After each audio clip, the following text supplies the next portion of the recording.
In anything you see insecurity, state government are the ones orchestrating and making money out of this whole insecurity stuff. Thank you very much for the question.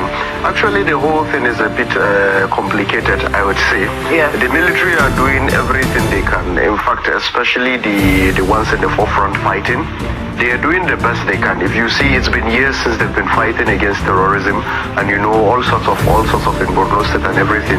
I think without the military by now, that state would have been overrun.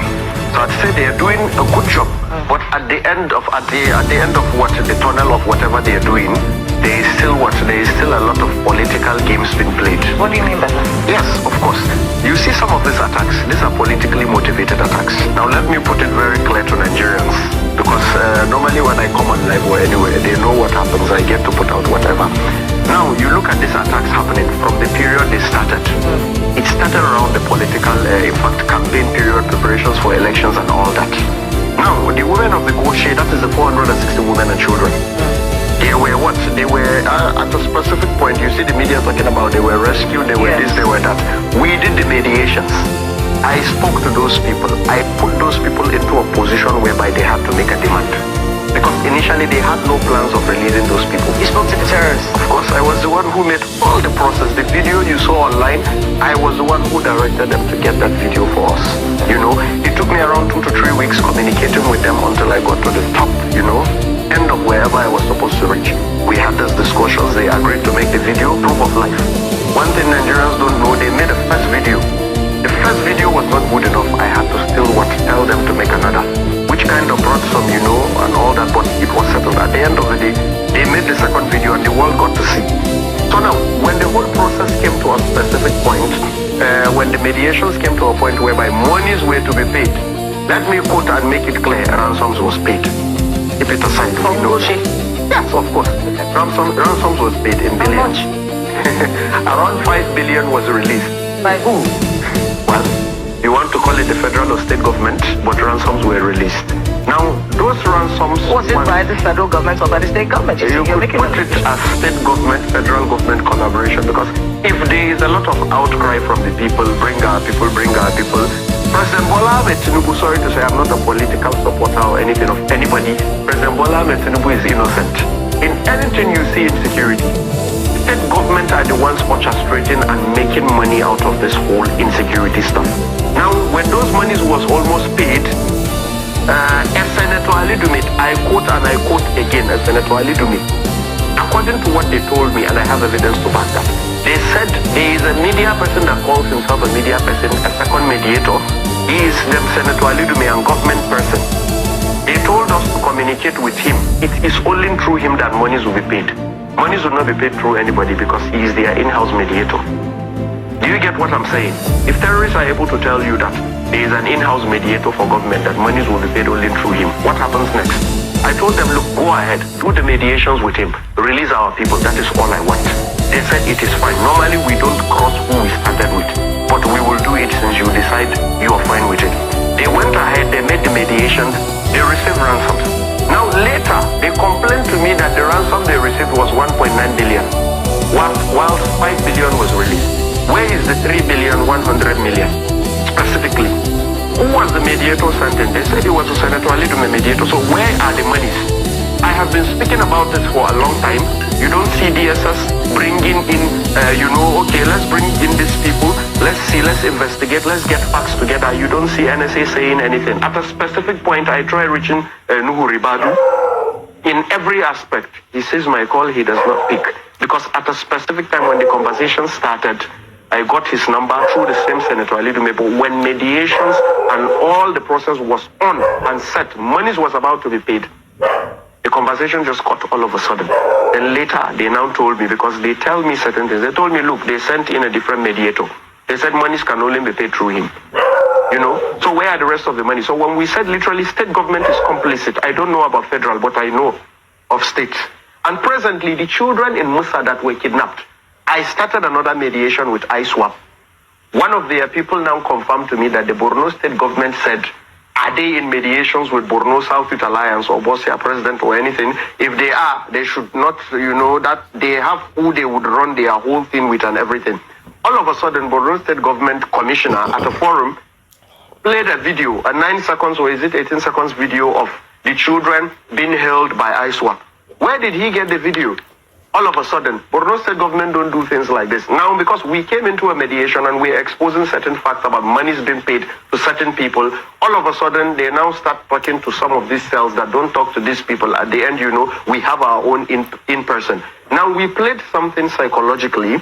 We did that because we wanted to trigger the state government to go in first before us, which they later bite to the bait. And now you have a commissioner playing video of the people that were kidnapped. And we already said they are literally involved. They keep extorting the federal government, Now Tinubu is there sitting, they bring problems to him. Our state, they've kidnapped, they've done this. What do they want? How do I solve this problem? They said they want 5 billion, they want this. What has the military done? The military has tried, but they will kill and all that and everything. Then Tinubu goes like, okay, it's fine. What do we do? Let us solve this problem. Then he releases funds. State government gets her own. Some of the political powers in the state get her own. Then what? The terrorists get a cut of it. 5 billion. Imagine them getting 1.9 billion. This is something they told me, and we have everything evidently. There is nothing to hide here. And we are tired. That is why we are speaking out now. The Department of State Services is said to have arrested Samaila Ibrahim Kaigama following his bombshell interview on Channels TV. Kaigama, who is the president of the Bono South Youth Alliance, made the shocking claim that he possesses evidence that President Tinubu is paying Boko Haram and bandits. He also alleged that the government is actively blocking media coverage of these activities. What do you think about these allegations, and why do you think the DSS moved so quickly? Kaigama further alleged that Senator Ali Ndume serves as the intermediary between the government and the Boko Haram terrorists. It's important to understand that Kaigama's organization has previously acted as an intermediary to secure the release of kidnapped victims, operating in the high-stakes world of negotiations with armed groups in the Northeast. This background gives his claims a layer of credibility for some, but also places him directly in the crosshairs of this controversy. The swift arrest by the DSS signals the severity with which the government is treating these allegations. This brings us directly to Senator Ali Ndume's response to all of this. I made it on WhatsApp and I spoke with the DGSS. I spoke with NSA on this matter. That is after he came on Sunrise to make those specific allegations. And I told them that there is the need to bring us in or hear him out as he said he wants to. He had. So that all this his allegation will have the opportunity to prove those allegations, and the government should take this matter very serious because it borders on national security. It's very dangerous. In fact, international security, because ISWAP and all these terrorist organizations are involved. So after he started bothering me about personally contributing, I told him that I do not support negotiation with Boko Haram, not to talk of paying ransom.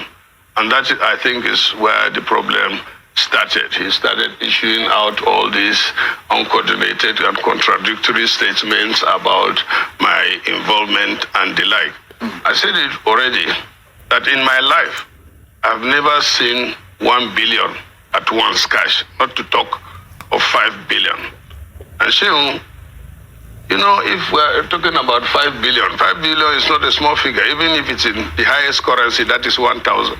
I don't think this place can take 5 billion if it is cash. That is if cash was paid. If it is not paid by cash, which account was that money paid to? Who was responsible for the payment? Is it the state government as he's claiming? And if it is so, he should go as it is now to prove to the responsible authorities that this is what happened, that is why it happened. So after complaining severally to DSS and SS, I understand now, day before yesterday or 2 days ago, he has been invited by DSS to come and explain. So I think so far that is what is in, because Samaila Kaigama. Now, we move to the second video, which shows Senator Ali Ndume directly addressing these explosive allegations. In a forceful rebuttal, Senator Ndume categorically denied Kaigama's claims, stating, "I have never met him." He elaborated on their past interactions, explaining that he spoke to Kaigama several times before cutting off contact because he became suspicious of him. Do you find Senator Ndume's explanation convincing, or does his admission of suspicion raise more questions for you? The senator's response attempts to discredit Kaigama by framing him as an untrustworthy character.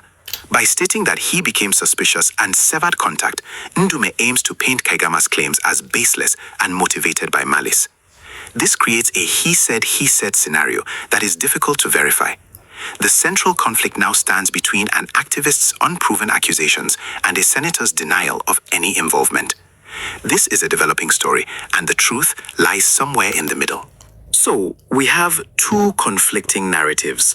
One side alleging a state-sponsored conspiracy with terrorist groups,